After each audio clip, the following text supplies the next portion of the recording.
Welcome to Criminality. The following video contains scenes that some viewers may find disturbing. Viewer discretion is advised. Welcome to Criminality. Let's take a dive into the forensic files and the science behind solving a crime. The American documentary Conversations with a Killer. The Ted Bundy Tapes debuted on Netflix on January 24, 2019. The 30th anniversary of Bundy's death. The 4 episodes, which are 51 to 74 minutes long and had been created and directed by Joe Berlinger, were drawn from more than 100 hours of historical recordings and interviews with serial killer Ted Bundy, as well as with his family, friends, living victims, and the law enforcement officials who performed on his case. The series follows Bundy's life, crimes, arrests, escapes, and final death in chronological order. The series includes archival film, police evidence, private images, and Stephen Michaud's 1980 interviews conducted while he was on execution row. The Bundy case has involved officers, government representatives, media, witnesses, his family, former strangers, and living victims. A compelling documentary series especially called Conversations with a Killer. The Ted Bundy Tapes explores the thoughts of one of America's most infamous serial killers. We learn more about his depraved mind as we investigate the deceptive methods he employed to seduce his victims and the terrible effects he had on their households and societies.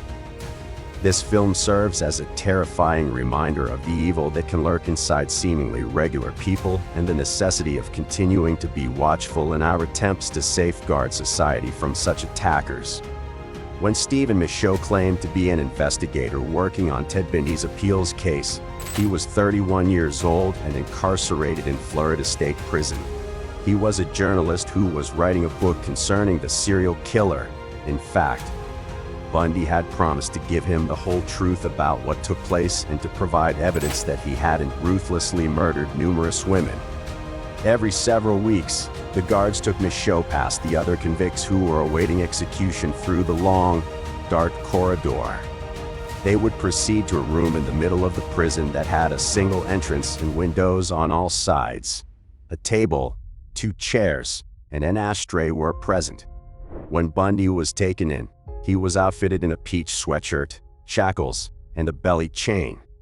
Bundy spoke for weeks about his youth while avoiding discussing the murders he was charged with committing in 3 different states.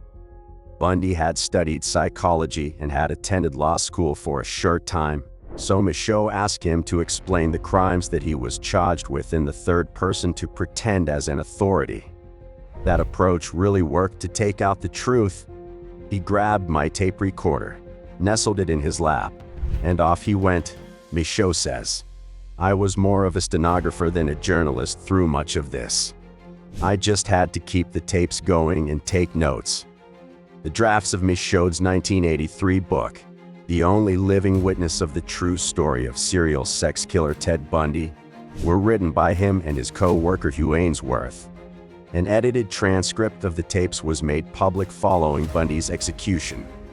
The 4-episode Conversations with a Killer. The Ted Bundy Tapes Netflix docuseries, which debuts on January 2024, will feature portions of those more than 150 hours of sound for the first time ever.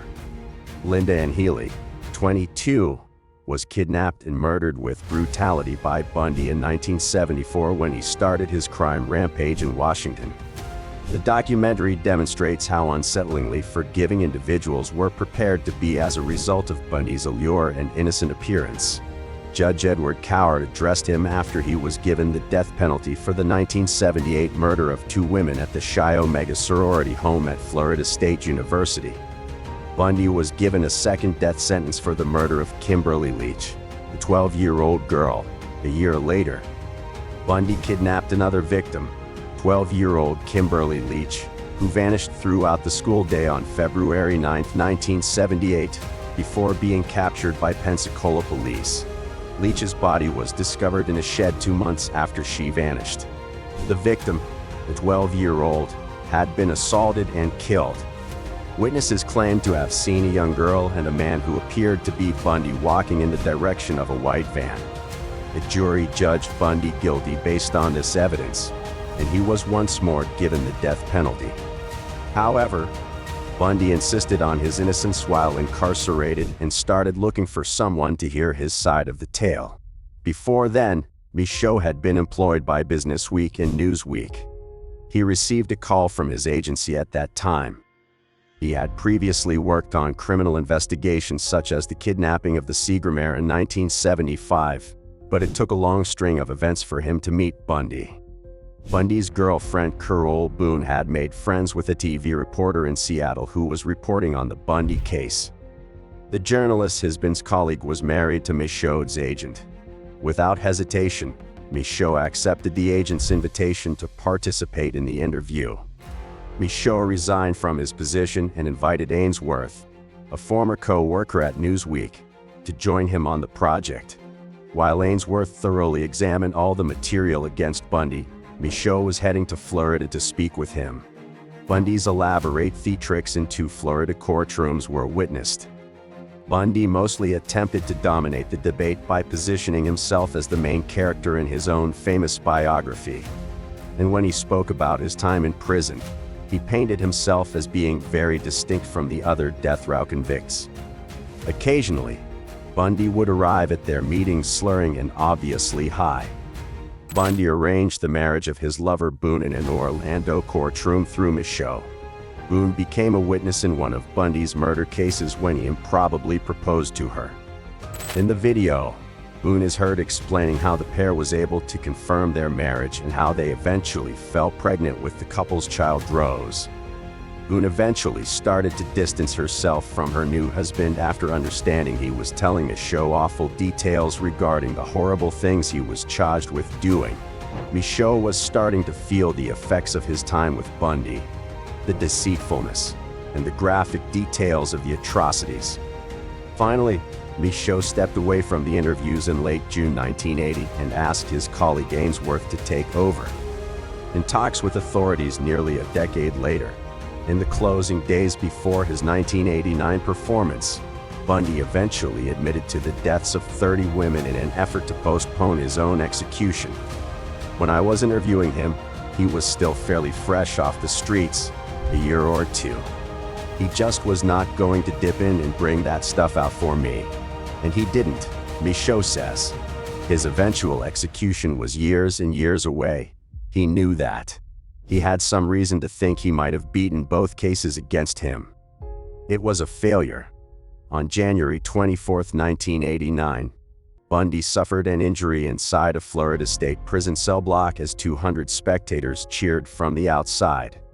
The film commemorates Bundy's execution 30 years ago. On that particular day, Michaud was in New York and got up early to curl up with it on TV. Michaud claims he still receives calls regarding Bundy, including some women who claim they were assaulted by the murderer and are now ready to talk. Since that time, Michaud has written several novels. That brings us to the end of this video. Thanks for being to the end of the video. Don't forget to like, share, subscribe, and tell us what you think about this video below in the comment section.